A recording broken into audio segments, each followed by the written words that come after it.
Hello friends, Koolio here, and welcome back to the channel. Welcome back to another DISLYTE video. Today, guys, we're going to be talking about one of the best free-to-play espers in the game. And that esper is a legendary esper, probably one of the only few guaranteed legendary espers you're actually going to be able to unlock in the game, and that's going to be Gabrielle. Now, I actually talked about her in a previous video, but at the time I didn't really fully understand her abilities.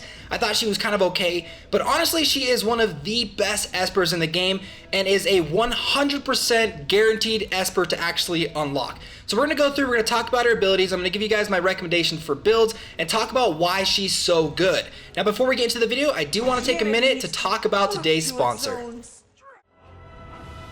Ni no Kuni Cross Worlds is a massive open-world RPG developed by Netmarble that will be launching its global version very soon for both PC and mobile. Now, the game is based on the Ni no Kuni universe developed by Level 5 and Studio Ghibli, allowing players a chance to live in a Studio Ghibli-styled world. This new RPG tells a story based on the original game's world, where fantasy and reality exist side by side. Now, players take on the roles of soul divers that will enter into the world of Ni no Kuni as one of 5 character classes and will get to adventure in a beautiful, lush, anime-inspired world. Now, not only will players get to fight monsters, journey into perilous lands, and take on exciting quests, but you'll also be able to team up with other players regardless of what platform you choose, as the game will have crossplay between mobile and PC.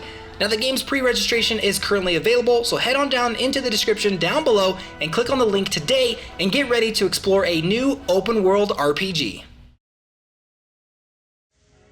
Okay, let's go ahead and talk about Gabrielle. Now, the thing is I've done a video a couple of weeks ago where I did my very first fusion. Now, for players that actually don't know what that is, if you head on over to the main screen, over to the War Room, there is an option called Esper Fusion. This is basically where you take espers that you send to certain tiers and then fuse them together to unlock a brand new esper.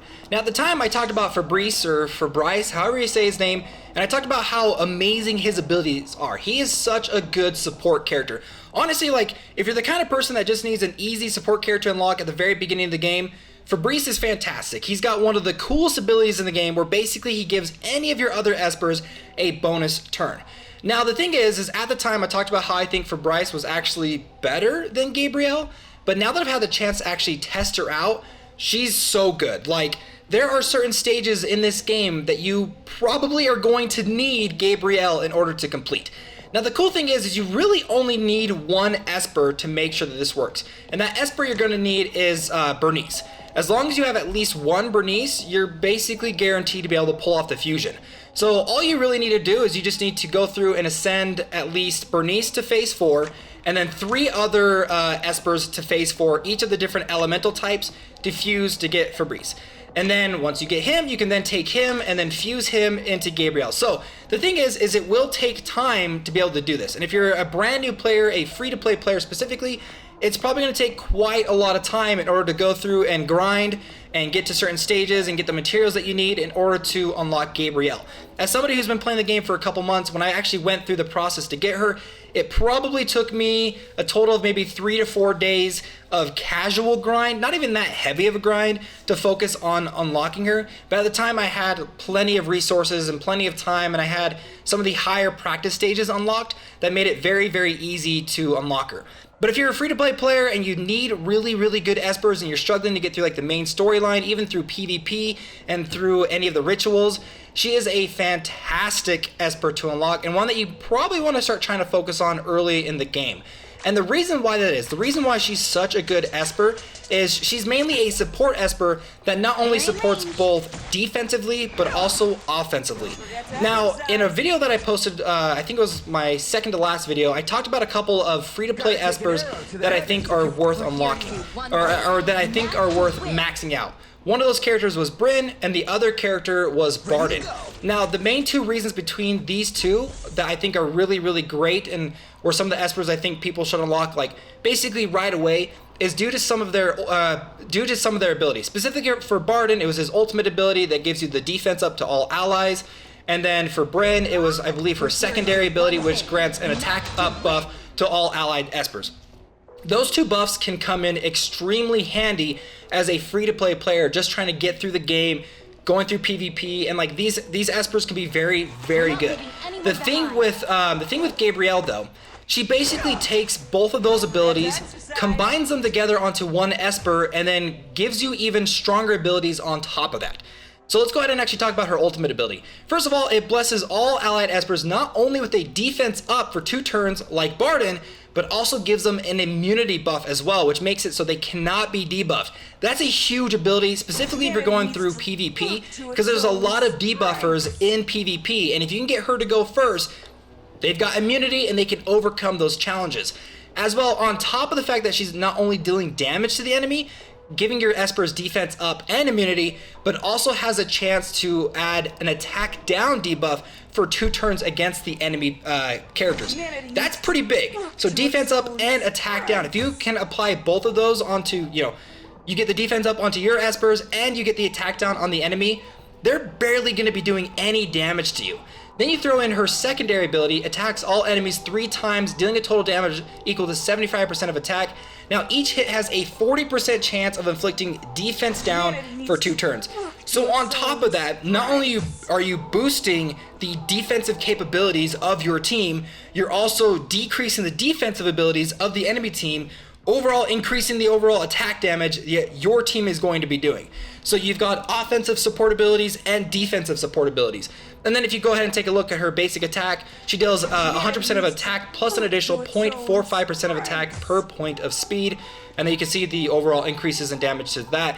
And then her captain ability, it's not too bad. Increases ally HP by 30%. I have used it a couple of times through certain stages where I found like I was dealing enough damage, but my characters weren't surviving long enough. So throwing her as the captain did help out. But honestly, you're probably going to have other characters that have better captain abilities than what Gabrielle has. Now, if we actually go ahead and talk about her relics and the set that I've got set up, is there are 2 main stats that you really want to try to max overall, and I'm still working on it. I'm still trying to get those stats maxed out. I'm still trying to get the perfect relic set. But those 2 stats are gonna be speed and accuracy. Now, the main reason you want to try to get her speed up and try to get her to be one of your fastest espers on the team is due to like certain PvP abilities that other espers have, specifically like freezing abilities, stunning abilities, and any kind of debuff abilities that the characters have. Because if you can get her to go first and drop down her ultimate ability, not only are you getting a defense up for all of your teammates, but you're also granting them immunity, which can be absolutely huge. Like, it is a really, really big deal. And I've been getting into certain stages of PvP where I need her speed to be higher than certain other enemies because I need that immunity debuff. And not only that, the attack down thing is going to set you up very, very nicely. And then, so that's what you want with speed. You want her to be one of the fastest espers on your team so that she goes first, applying the immunity debuff, the defense up, the attack down, all that stuff. 3 bonuses in 1 is an amazing support ability. And then you want to make sure that she has high accuracy. Now, the reason why you want her to have high accuracy is so abilities like attack down and defense down have a higher chance of applying to the enemy. Besides that, there really isn't a whole lot that you want to build with her. I tried building sets where she has high attack damage. I'm currently kind of building her with high health and high defense. I tried doing some crit, all that kind of stuff. Don't do any of those things. It's a waste of time. It's a waste of resources. Just focus on accuracy and speed. Now, if you want some secondary stats, I am currently doing a build where she has fairly high defense and fairly high HP. And the main reason why I'm doing that is because I want her to try to survive as long as possible on the field so that she has a chance to use her abilities multiple times. Because if she's getting wiped out super early, then obviously she's not gonna be that good. She's not gonna be able to activate her secondary abilities and stuff on top of that. And so I do highly recommend defense and HP on top of doing accuracy and speed. But focus on accuracy and speed first, then defense and HP secondary. So you can see right here, I've got high defensive bonuses on almost all of her stats. I've got a HP bonus, and then I've got an accuracy bonus as well. And I've been trying to find certain substats that would give her not only speed, but also defense and HP. As you can see, I don't really have the best as of right now, but what I've got currently going for her is pretty fairly easy as well. And so those are my recommendations for Gabrielle. And you can always go and check out the different strategies and the reviews that everybody else is giving her too. And you can go and take a look at what their certain builds and stuff are as well. Like this guy, I don't even know what this guy's doing because his set's not even like set up properly. But anyways, you can see some of her overall, she's she's really good, all right? The thing is I was having a really hard time trying to get through the hard mode. If we head on over to, I'm currently in Purgatory mode, but if you head on over to the hard mode and you go all the way to chapter 12, when you have to take down the final boss of chapter 12, I was having a really hard time trying to take down the final boss. It wasn't until I got Gabrielle and maxed her out, or at least pushed her as far as I could, that I was finally able to get past it. So if you're a free-to-play player, you're having a really hard time getting past the final stage of chapter 12, then I highly recommend going through and spending the time to fuse for Gabrielle. Trust me, it's worth it. It's going to help you out so much in the long run. She basically takes up the slot of 2 support-based espers, and on top of that, she can deal a somewhat decent amount of damage with her first ability if you max it out, but it's going to take some time to do that. The thing is with her, though, is you can go through and continue to fuse more versions of her, and actually, she's probably one of the easiest legendaries, probably the easiest legendary in the game to actually go through and max her out. Specifically through the residence, and you can kind of go through and upgrade all of her stats and stuff there. But there you guys go. That is my breakdown of Gabrielle. Highly recommend that if you're a free-to-play player or even a veteran player of the game that hasn't unlocked her yet, she's totally worth taking the time to go through and fuse her. So guys, thanks so much for watching this video. Again, if you guys are enjoying these DISLYTE videos, I'd really appreciate it if you'd hit the like button and subscribe if you're new here to the channel. Well friends, my name's Koolio, and I'll see you next time.